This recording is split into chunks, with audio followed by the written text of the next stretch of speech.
A continuación presentamos el tema de secuencia de intubación rápida.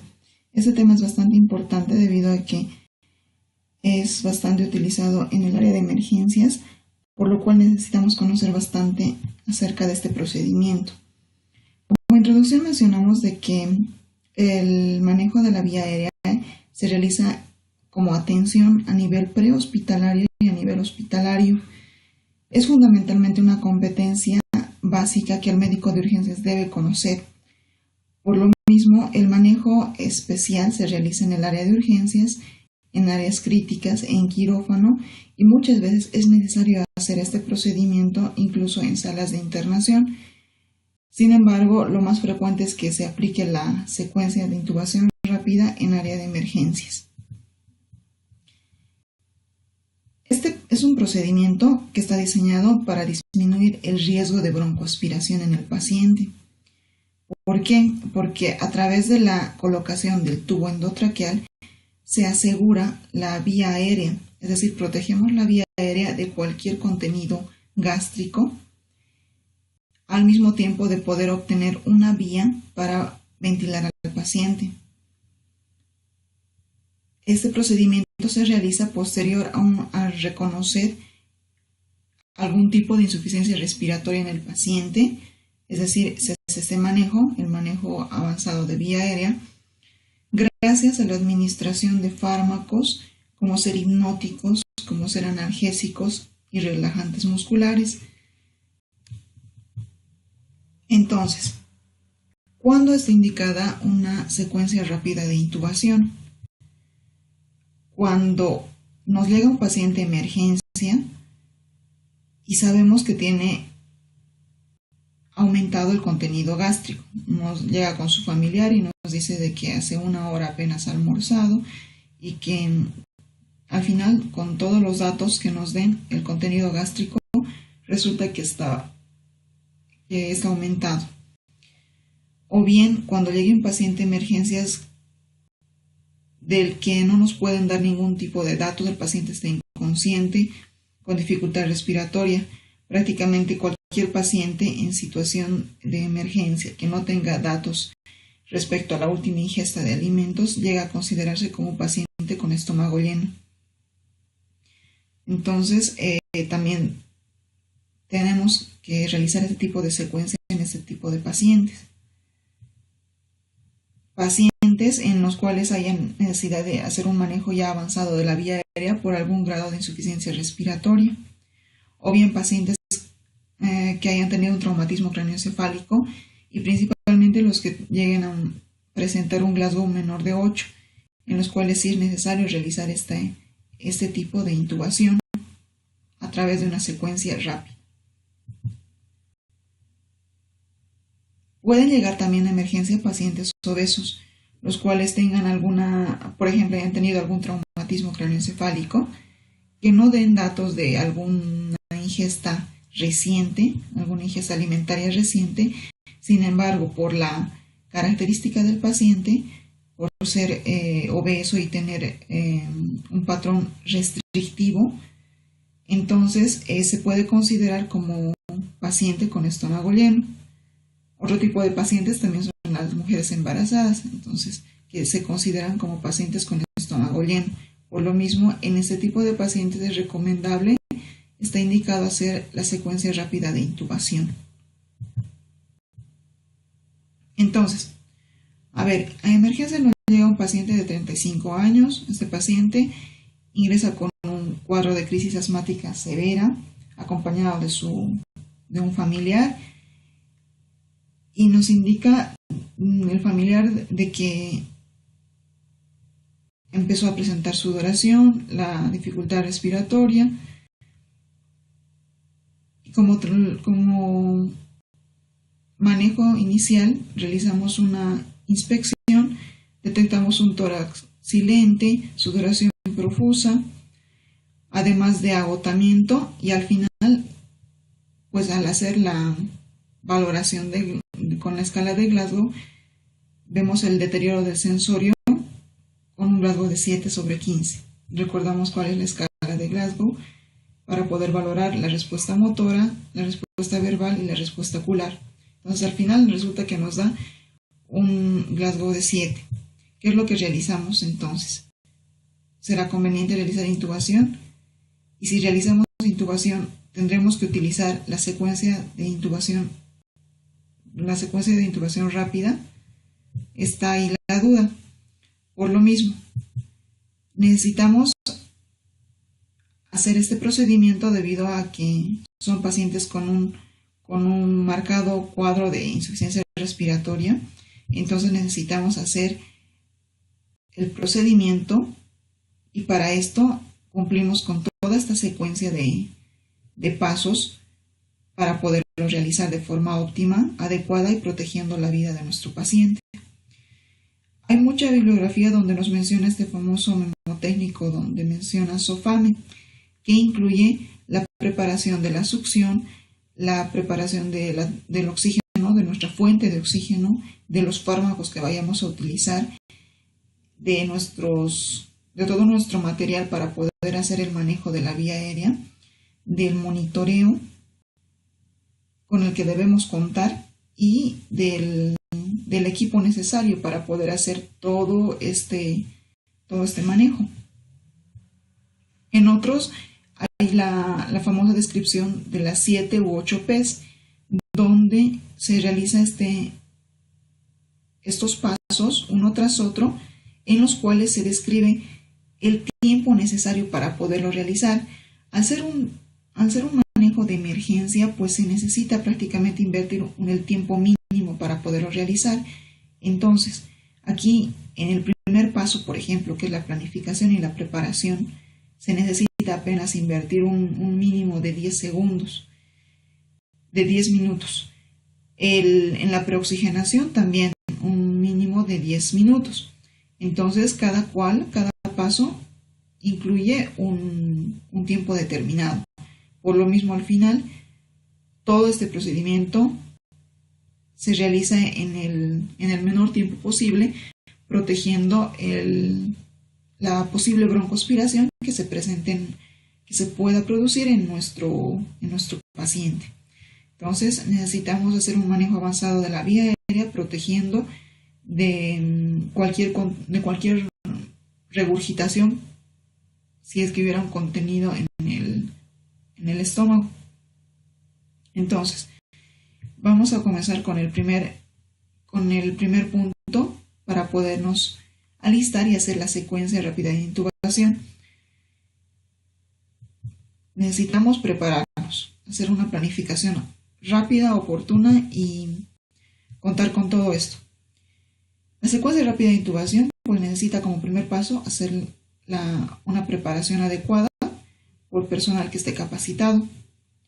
Pues necesitamos conocer del paciente primeramente, saber qué es lo que ha sucedido, si ha tenido algún traumatismo o si es que ha ingerido alimentos y todo aquello. Esto será más fácil si tenemos un familiar junto con el paciente, que acompaña al paciente.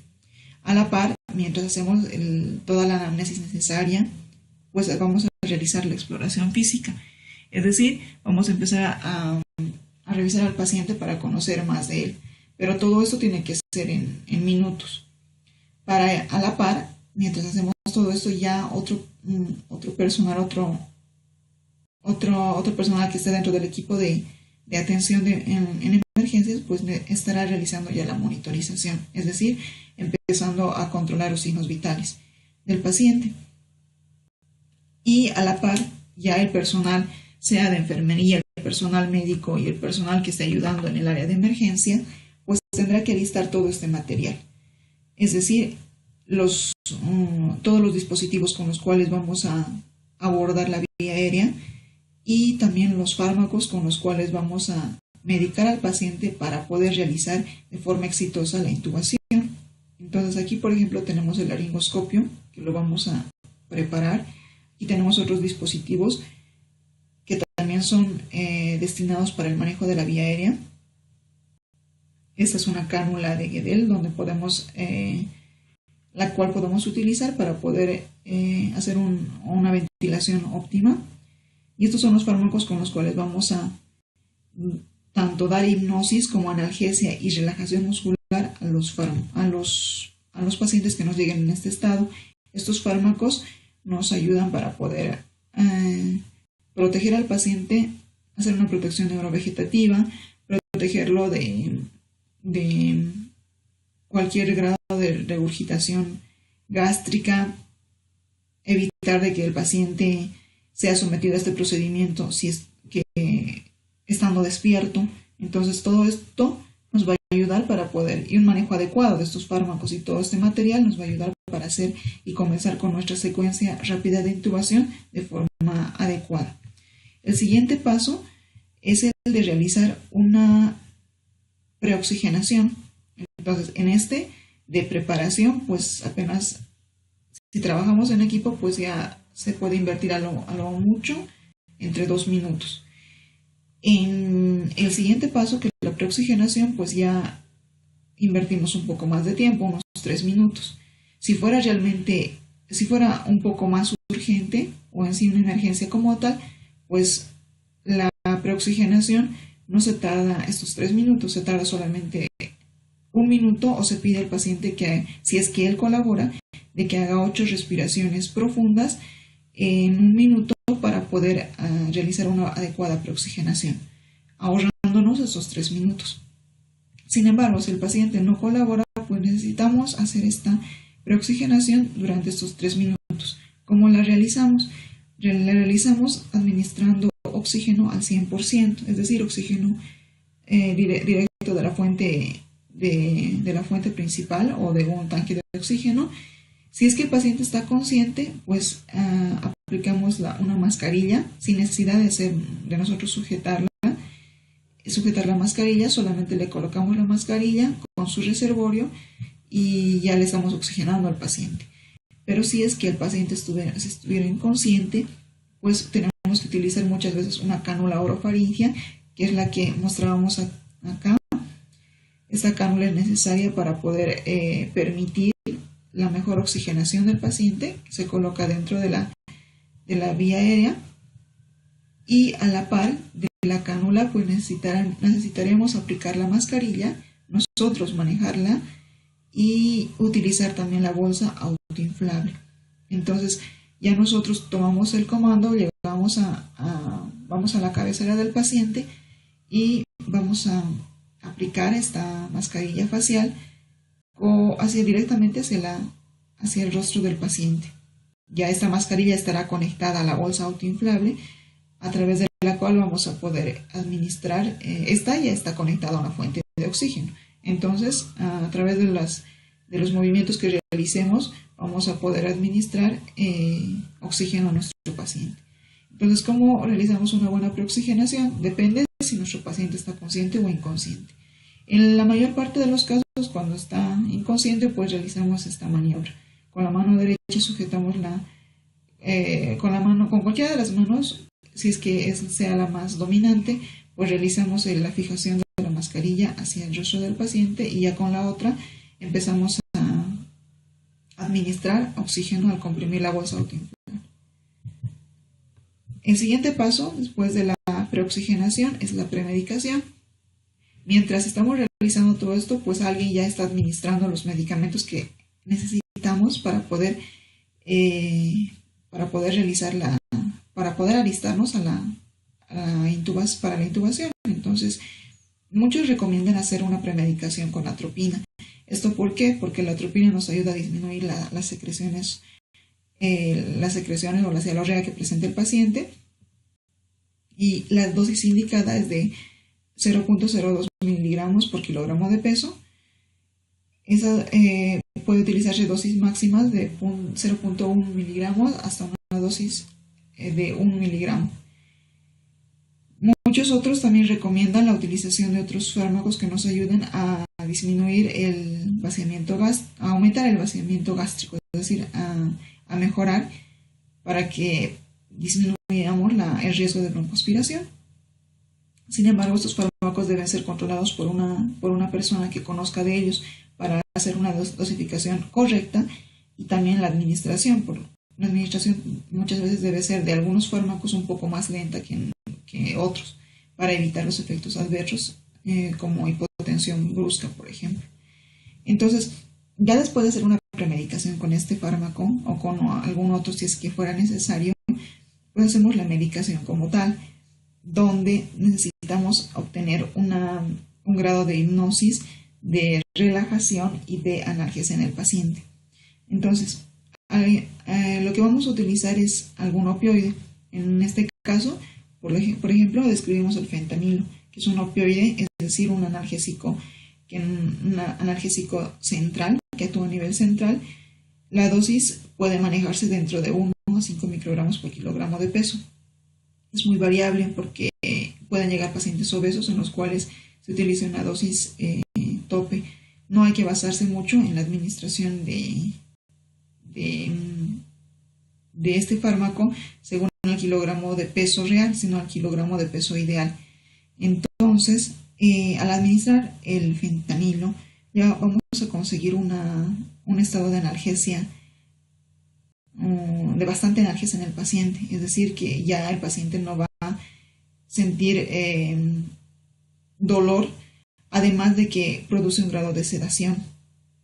Muchos otros combinan con este opioide o otro fármaco como el midazolam.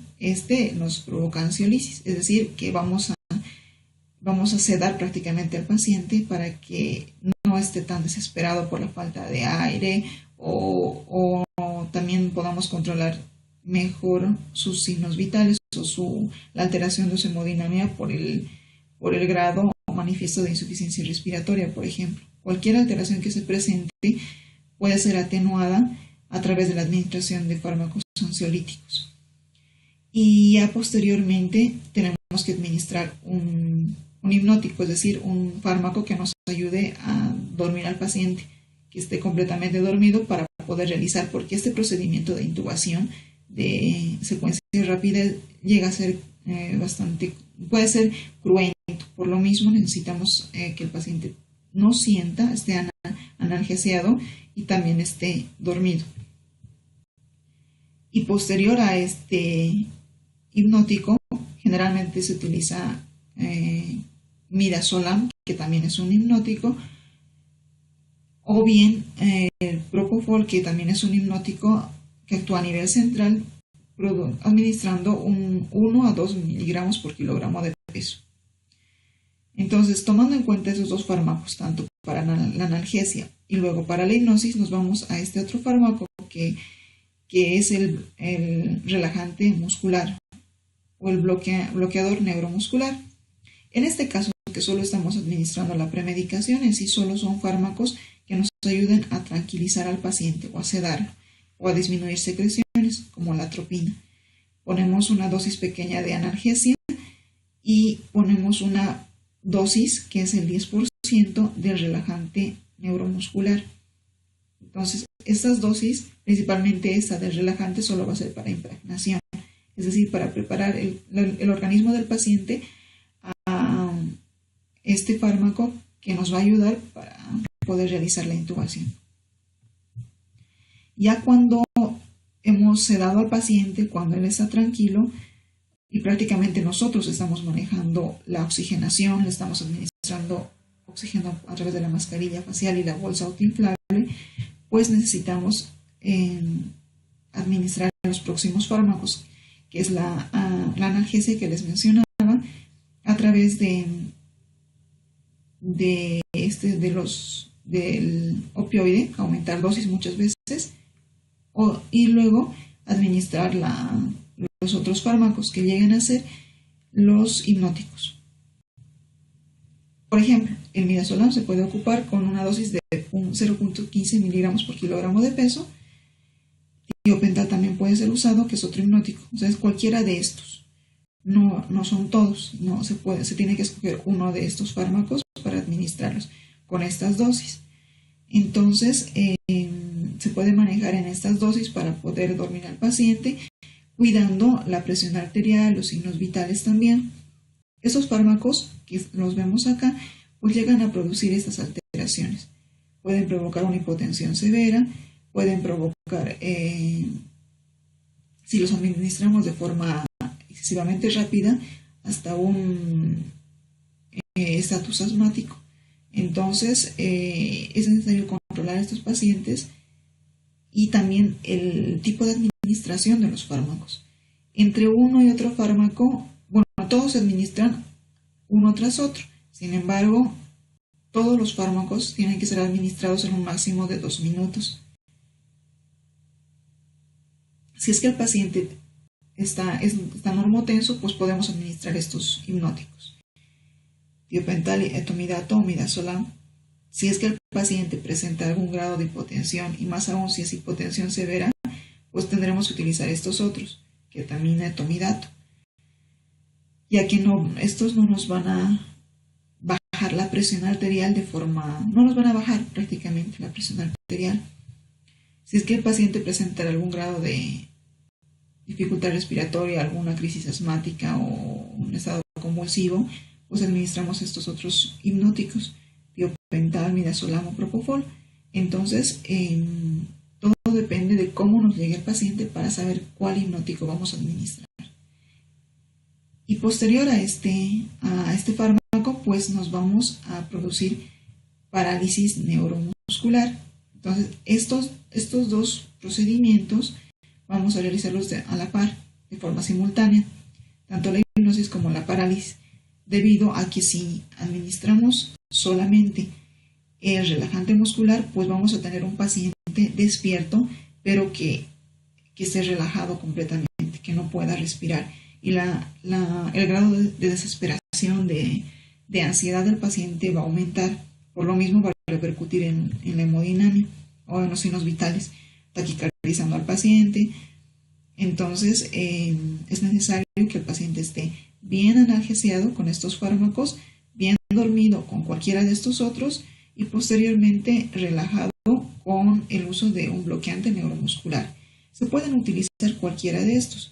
Un bloqueante que sea despolarizante como la succinilcolina es un relajante que produce un efecto en el menor tiempo, es decir, en aproximadamente 15 a 30 segundos, y también dura poco tiempo, entre 3 a 10 a 12 minutos.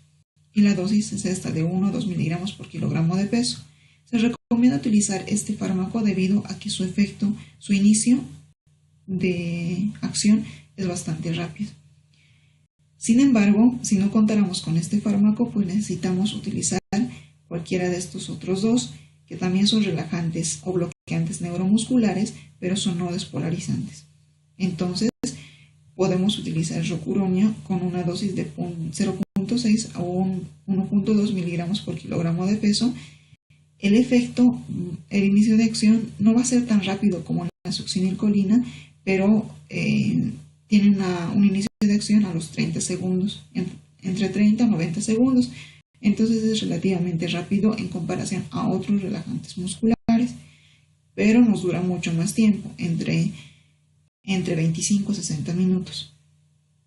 Podrá usarse también el bepuronio, sin embargo, el comparado frente a la rapidez de la succinilcolina es el rocuronio. No nos preocupamos mucho en la duración del efecto debido a que podemos utilizar reversores, es decir, antagonistas de la relajación neuromuscular que se produzca con estos otros. Entonces podemos utilizar neostigmina para poder revertir el efecto si es que necesitáramos revertir el efecto del rocuronio, pues vamos a utilizar este antagonista que es la neostigmina con esta dosis 0.03 a 0.007 miligramos por kilogramo de peso, o bien esta dosis intermedia.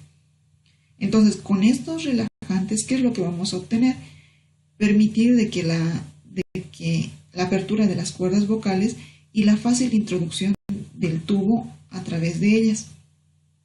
Entonces, cuando administramos estos fármacos es crucial que el personal capacitado lo administre en un lapso aproximado de 2 minutos, tomando en cuenta de que la administración entre el hipnótico, cualquiera de estos, y el relajante muscular, cualquiera de estos, tiene que ser en un tiempo mínimo. O sea, la administración entre ambos tiene que ser lo menor posible, el menor tiempo posible. Cuando ya hemos colocado ya has administrado los fármacos, Pues nosotros que estamos a la cabecera y estamos manejando la vía aérea a través de la fijación de la mascarilla facial y la administración de oxígeno, vamos a realizar la famosa alineación de los ejes de la vía aérea superior, es decir, una correcta posición del paciente para una óptima intubación. ¿Qué significa alinear los ejes de la vía aérea? Tenemos a nuestro paciente así, en decúbito dorsal. Nosotros estamos acá sujetando la mascarilla facial. Lo que necesitamos realizar es colocar alguna almohada pequeña que nos produzca una elevación de unos 10 centímetros aproximadamente desde la camilla, y vamos a hiperextender la cabeza del paciente, o llamada también posición de olfateo para poder alinear estos ejes. ¿Cuáles son los ejes? Pues aquí, como vemos, si el paciente estuviera en esta posición sin alinear ejes, tenemos el eje orofaringio, el eje faringolaringio. Entonces, estos son ejes que tienen una angulación aproximada de entre 45 a 60 u 80 grados. Entonces, estos ejes o estas angulaciones no nos ayudan para poder introducir el tubo, para intubar. Entonces necesitamos que estos ejes se vuelvan uno, como aquí podemos ver. Entonces, el eje que es orofaringio, que mide aproximadamente en este paciente como 45 grados, debido a la posición que tiene, vamos a prácticamente anular esta angulación, hiperextendiendo la cabeza del paciente, como lo vemos acá. El otro eje, que es el faringolaringio, es decir, entre la faringe y la laringe, tiene una angulación aproximada de 100 a 120 grados o incluso más, dependiendo de la posición del paciente. Pues lo que vamos a hacer es rectificar esta angulación, estos ejes, produciendo que prácticamente no haya la angulación que puede presentar cuando un paciente no está en una adecuada posición. Aquí vemos el eje orofaringio y el faringolaringio prácticamente como uno solo. Entonces, si extendemos o hiperextendemos la cabeza del paciente, colocamos una pequeña almohadilla por debajo, ayudamos a una mejor visualización de la vía aérea y la mejor introducción del tubo endotraqueal. Entonces, si lo tenemos a nuestro paciente así, va a ser mucho más fácil realizar la intubación. Entonces, hay que cuidar estos famosos ejes, orofaringio y el faringolaringio. Y a la par, mientras ya tenemos esta posición establecida en nuestro paciente, vamos a realizar la presión cricoidea, o llamada también maniobra de Selig. Esta maniobra se realiza como vemos en esta gráfica. Lo que tenemos que realizar es, cuando nuestro paciente ya está con la cabeza hiperextendida, nosotros seguimos administrando oxígeno al fijar nuestra mascarilla y comprimir la bolsa autoinflable, habrá otra persona que nos ayude a realizar una presión en el cartílago cricoides. Esto es lo que sucede. Aquí tenemos una imagen más esquemática. Pues la otra persona tiene que ayudarnos a realizar una compresión a este nivel. Vamos a ubicar el cartílago tiroideo y por debajo se encuentra el cartílago cricoides. A este nivel es donde tiene que realizar la compresión. Es una presión firme, sin soltar esta presión, sin descontinuar esta presión. ¿Y qué es lo que realizamos a través de esta presión? A través de los dos dedos, tanto índice como medio, realizamos una compresión continua a este nivel. Comprimimos el cartílago cricoides y a la par lo que vamos a hacer es comprimir el esófago. Por detrás de la vía aérea se encuentra el esófago. Entonces, si comprimimos este cartílago, vamos a prácticamente aplastar el esófago, la vía digestiva. Entonces vamos a evitar de que el alimento que pudiera estar en el estómago regrese por esta vía y vaya hacia la vía aérea, es decir, haya una broncoaspiración. Entonces, la compresión debe ser continua hasta que se haya introducido el tubo en la vía aérea, es decir, a este nivel. Si el tubo ya está aquí dentro y tiene el manguito o el neumotapón, entonces ya cualquier alimento que pudiera regresar por el esófago directamente se va a eliminar a través de la cavidad oral. No va a haber posibilidad de que el alimento venga e ingrese hacia la tráquea, hacia la laringe de la tráquea. Entonces, necesitamos hacer una buena presión cricoidea. ¿Cómo la realizamos? Como vemos en este gráfico, pues utilizamos los 2 dedos o un dedo si quieren, realizando una compresión permanente a nivel del anillo cricoides, que lo tenemos acá. A la par, comprimimos el esófago y disminuimos el riesgo de broncoaspiración, de una regurgitación que puede estar presente en cualquier momento, más en un paciente de emergencia. La presión no debe descontinuarse sino hasta que se llega a inflar el balón de neumotaponamiento del tubo. Entonces, es decir, es un neumotapón o un balón que se infla con aire que viene junto con el tubo. Entonces, este neumotapón lo que hace es sellar la vía aérea. Mientras nosotros estamos comprimiendo y el tubo va a ir ingresando, después del acceso o la introducción del tubo, pues vamos a recién liberar esta compresión que estamos realizando. Esta se llama maniobra de Selig, que debe ser realizada durante la intubación, y si la realizamos de forma adecuada, vamos a proteger también a nuestro paciente de cualquier riesgo de broncoaspiración. Este procedimiento, entre la maniobra de Selig hasta la intubación como tal, pues no tiene que no puede durar más de unos 60 a 90 segundos, incluso lo mínimo posible, unos 20 segundos o 15 segundos. Es decir, cuando ya quien esté a la cabecera, quien esté manejando la vía aérea, realice la introducción del tubo y otra persona esté realizando la compresión cricoidea, tiene que durar a lo sumo unos 60 segundos, un minuto exagerando. Es un procedimiento rápido, no es complicado. Sin embargo, todos los pasos previos que hemos mencionado de una posición adecuada del paciente y una administración correcta de los fármacos nos va a ayudar para que el tiempo que invirtamos en este procedimiento sea bastante rápido. Entonces, lo que realizamos lo que ocupamos es un laringoscopio, que es un instrumento metálico que está compuesto por un mango, que lo vemos acá, y una pala. Esta es una pala, o llamada también hoja, que nos ayuda que se introduce en la cavidad oral y que nos ayuda a desplazar la lengua para poder hacer visible nuestra vía aérea. Entonces, lo que se realiza es, con la mano no dominante, agarrar del mango el laringoscopio, introducirlo como una pala, como se ve acá, levantar la lengua del paciente con esta pala, hacerla hacia la izquierda o llevarla hacia la izquierda, y posteriormente con la otra mano, que es la dominante, la que manejamos de forma más precisa, vamos a coger el tubo. Esta es la sonda o el tubo orotraqueal. Es un tubo de polivinilo, es decir, es un tubo flexible, no traumático para la vía aérea, o mínimamente traumático. Y este tubo va a ingresar por la cavidad oral hacia la laringe y hacia la tráquea.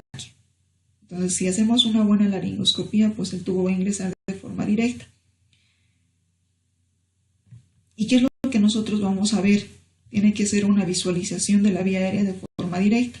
Al realizar o al utilizar el laringoscopio para despejar la vía aérea, es decir, evitar que la lengua nos obstruya, nosotros vamos a poder visualizar lo siguiente.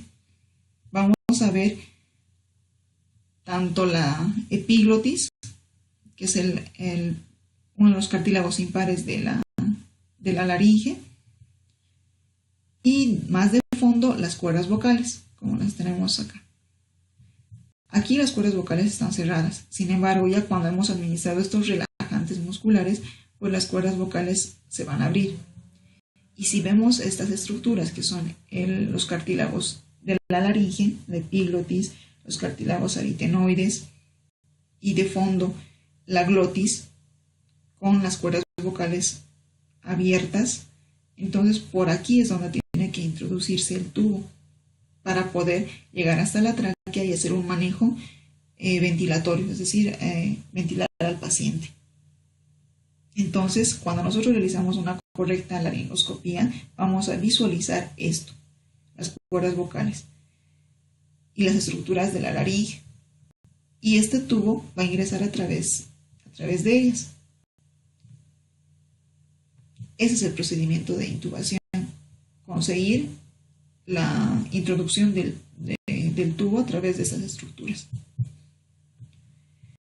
Y posterior a esto, cuando ya hemos realizado la introducción del tubo, como lo vemos acá, pues necesitamos hacer confirmar de que el tubo esté en la vía aérea, debido a que a este nivel existen dos, tanto la vía digestiva como la vía aérea, que comparten tienen una vecindad común, tienen estructuras en común, por lo cual es necesario corroborar dónde está el tubo endotraqueal. Muchas veces el tubo endotraqueal puede irse hasta la vía digestiva, es decir, introducirse en el esófago. Eso nos complica mucho más nuestro manejo. Sin embargo, con la presión cricoidea que habíamos mencionado, lo más directo es que se realice el tubo hacia la vía aérea. Entonces, cuando ya hemos realizado la intubación, lo que necesitamos es hacer la comprobación de la ubicación de nuestro tubo orotraqueal. ¿Cómo lo vamos a realizar? A través de clínica primeramente, auscultando a nuestro paciente. Verificamos de que cuando ya esté el tubo dentro y nosotros ventilamos a través de este extremo, es decir, introducimos oxígeno, pues va a haber un murmullo característico en ambos pulmones. Sin embargo, si el tubo no está en la vía aérea, pues ese murmullo prácticamente va a estar abolido en los pulmones y prácticamente va a estar a nivel de la cámara gástrica, el murmullo o el sonido por la introducción del oxígeno. Entonces necesitamos corroborar a través de auscultación, a la par también, como nuestro paciente ya está monitorizado, ya se le está controlando sus signos vitales y su saturación de oxígeno, pues también vamos a corroborar con nuestro monitor, es decir, tomando en cuenta cuál es su saturación parcial de oxígeno. Aquí tenemos el sensor para poder verificar cuánto está saturando nuestro paciente. Como vemos aquí es 98%, entonces sí está con una adecuada oxigenación. Y además, una de las formas de corroborar que el tubo está en la vía aérea de forma fidedigna es la valoración de la concentración de CO2, o llamado también EtCO2. Aquí lo tenemos, el CO2 marcado es de 33 y esta es la curva que nos muestra la eliminación del CO2. Esta es la curva que nos muestra cómo está la saturación y esta es la curva que nos muestra cómo está la eliminación de CO2 a través del tubo. Entonces, si esta curva se llega a marcar, prácticamente estamos seguros de que el tubo está en la vía aérea. Entonces necesitamos sí o sí monitorización, es importante. Sin embargo, comenzamos por la clínica, comenzamos a través de la auscultación para verificar que nuestro tubo esté en el lugar correcto. Y posterior a la comprobación, pues vamos a fijar el tubo endotraqueal, lo fijamos y lo conectamos a un sistema de ventilación.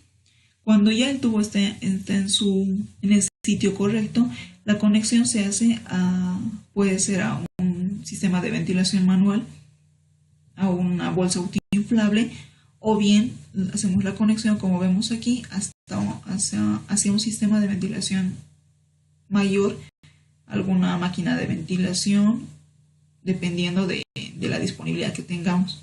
Sin embargo, ya la instalación del tubo está realizada de forma correcta. Por lo mismo, toda esta secuencia que hemos ido mencionando de las famosas 8 P's que debemos realizar paso a paso invirtiendo el mínimo de tiempo, prácticamente segundos a minutos, influyen mucho para hacer un correcto manejo de nuestra vía aérea. Para lo cual esta secuencia de intubación rápida tiene que ser realizada en equipo. Mientras unos preparan los fármacos y administran, otros ya están preoxigenando o ventilando al paciente. Entonces, toda esta secuencia que hemos visto será realizada para obtener para realizar el manejo avanzado de la vía aérea dependiendo a las características del paciente. Entonces, tomamos en cuenta de que nuestro paciente posterior a la secuencia de intubación rápida, pues ya se encuentra, por lo menos tenemos la seguridad de que se encuentra oxigenado y ya podemos realizar las próximas maniobras, que será evacuar el contenido gástrico, monitorizar de forma más directa y poder controlar a nuestro paciente y manejarlo lo mejor posible.